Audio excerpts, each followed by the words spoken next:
শীর্ষ সন্ত্রাসীদের জামিন বিপদ বাড়াচ্ছে। এই মুহূর্তে ঘটে চলা ভয়াবহ ঘটনা দেখেই প্রশ্ন উঠছে, যে সন্ত্রাসীদের জামিন দেওয়া হয়েছিল তাদের মুক্তি কি ছিল সঠিক সিদ্ধান্ত? রাজধানীসহ সারা দেশে যে মারাত্মক পরিস্থিতি তৈরি হয়েছে তার পেছনে কি তাদের হাত রয়েছে? নিরাপত্তা বিশ্লেষকরা জানাচ্ছেন, দেশের এই সংক্রমণ অবস্থায় শীর্ষ সন্ত্রাসীদের নজরদারি অত্যন্ত জরুরি ছিল, কিন্তু বাস্তবতা তো ভিন্ন। 1 মাসের মধ্যেই 7 শীর্ষ সন্ত্রাসী মুক্তি পেয়েছেন।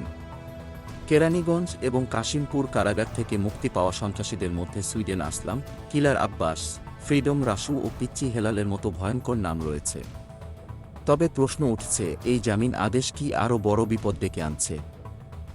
রাজধানীতে ভয়াবহ হত্যাকাণ্ড এবং খুনখারাবি বেড়ে যাওয়ার পরই সন্ত্রাসীদের কারামুক্তির সঙ্গে সম্পর্কিত নানা তথ্য সামনে আসছে।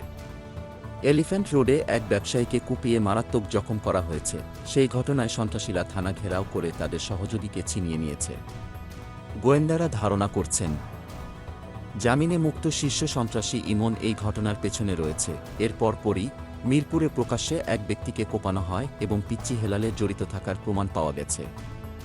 অথচ পুলিশ বলছে এসব সন্ত্রাসী এখনও নজরদারির আওতায় আছেন। কিন্তু পুলিশ কি আসলেই মনিটরিং করছে? ঢাকা মহানগর গোয়েন্দা পুলিশের প্রধান রেজাউল করিম মল্লিক জানিয়েছেন, কোনো সন্ত্রাসী আইনের আওতায় রক্ষা পাবে না। পিচ্চি হেলাল কিংবা ইমন, কেউই রক্ষা পাবে না। তবে অপরাধ বিশ্লেষকরা একেবারেই এই বক্তব্যে সহমত নন। ঢাকা বিশ্ববিদ্যালয়ের সমাজ ও অপরাধ বিশেষজ্ঞ তৌহিদুল হক বলছেন, এই সন্ত্রাসীদের মুক্তি একেবারেই ভুল সিদ্ধান্ত ছিল। তারা এখন আরও ভয়ঙ্কর অপরাধের দিকে ঝুঁকছে। সন্ত্রাসীদের জামিনের বিষয়টি এখন পুনর্বিবেচনা করতে হবে, নয়তো পরিস্থিতি আরও খারাপ হবে। পুলিশের এখন কঠোর পদক্ষেপ নিতে হবে।